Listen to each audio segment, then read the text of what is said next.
বন্ধুরা দেখছেন কত সুন্দরভাবে নিখুঁতভাবে কাজ করছে। দেখুন আগেকার মানুষরা কত সুন্দরভাবে যে ঘরের দৈনন্দিন যে রান্নার কাজে ব্যবহৃত তো চামচ, সেই চামচগুলি সবই ছিল কাঁসা পিতলের। এগুলো কিসের আমরা একটু দেখি, দাদার কাছে আমরা শুনবো। তো আমি যে কথাটা বলতে চাচ্ছি, এখানে দেখুন অনেকগুলো চামচ দাদা কাজ করছে, তো ভাবলাম আপনাদের মাঝে একটু শেয়ার করি। এখানে আমি বলতে চাই যে বর্তমানে কতটা শৌখিন রমণীরা, যে এখনকার এই চামচগুলো কিন্তু কেউ ব্যবহার করতে চায় না। তো ব্যবহার করতে চায় না, সেই ক্ষেত্রে আমি যতটুকু গবেষণা করে পেয়েছি, এই চামচগুলো পরিষ্কার পরিচ্ছন্ন রাখতে হলে এর পিছনে ব্যাপক শ্রম দিতে হয়।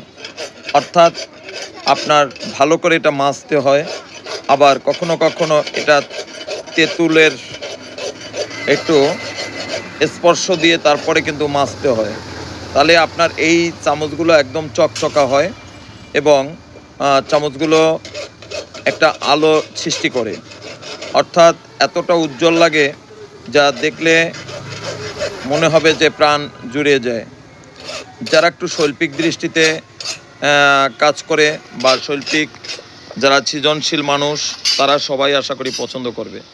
দাদার কাছে একটু প্রশ্ন, দাদা এগুলো কি কাঁসা না পিতল? পিতলের চামচ। আমরা শুনতে পেলাম যে কাঁসার চামচও হয়, কিন্তু দাদা যেগুলো কাজ করছে এগুলো সব পিতলের। তো দাদা সুন্দরভাবে র্যাপ দিয়ে যে জায়গাগুলো মূলত মেশিনের মাধ্যমে এখন সবাই এ ধরনের কাজ খুব সহজে করে থাকে, তো যে জায়গাগুলোতে মেশিনের স্পর্শ লাগবে না সেই জায়গাগুলো দাদা সুন্দরভাবে র্যাপ থেকে, যে প্রাচীন পদ্ধতি সেই র্যাপ থেকেই পরিষ্কার পরিচ্ছন্ন করছে এবং সে জায়গাগুলো সুন্দরভাবে একটু চকচকা করছে। দাদা এই চামচগুলো তো আমি যে কথাগুলো বললাম, এখন মানুষরা সেইভাবে সচরাচর প্রত্যেকটা পরিবারে ব্যবহার করে না, কারণ এটি পরিষ্কার রাখাটা অনেক শ্রমের কাজ। সঠিক কিনা? হ্যাঁ সঠিক, তবে একটু যদি একবার একটু পরিশ্রম করে তারপর আর করা লাগে। প্রথম স্টেপে একটু যদি পরিশ্রম করে তারপরে আর অত পরিশ্রম করা লাগবে না, তখন স্বাভাবিকভাবে মাজলেই পরিষ্কার। দাদা একটা প্রশ্ন করি, আপনি যেহেতু এই কাজ করেন, আপনার তো একটা এই ব্যাপারটা জানা আছে। আগে যে মানুষরা এটা প্রত্যেকটা পরিবার ব্যবহার করত, এখন ব্যবহার করছে না।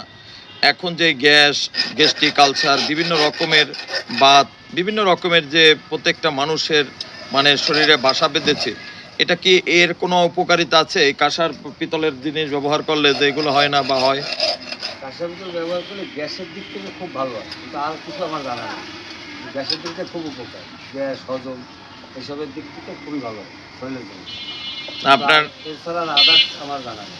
আপনারা শুনতে পারলেন যে আমি যেমনটা বলেছি এবং আমাদের বয়োজ্যেষ্ঠরা যেমন করে বলেন, যে কাঁসা পিতলের বিষয় যদি কেউ ব্যবহার করে থাকে, খাদ্য খাবার অর্থাৎ ভাত খায়, যদি কেউ কাঁসার থালায়, তার নিয়মিত যদি ভাত খায় এবং গ্লাসে জল খায়, তবে তার গ্যাসের পরিমাণটা তার অনেকটাই সেখান থেকে পরিত্রাণ ঘটবে গ্যাসের।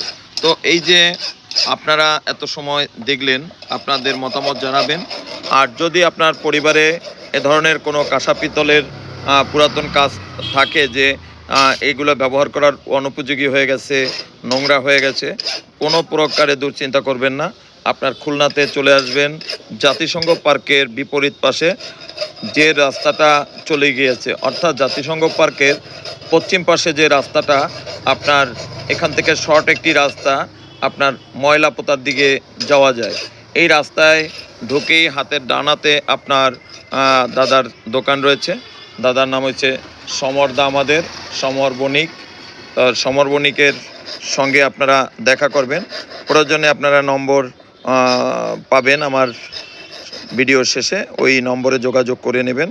তো ভালো থাকবেন, সকলের জন্য শুভকামনা করে আমার এই ছোট্ট ভিডিওটি আপনাদের জন্য উপহার দেওয়ার চেষ্টা করলাম। ভিডিওটা এত সময় দেখার জন্য আপনাকে ধন্যবাদ।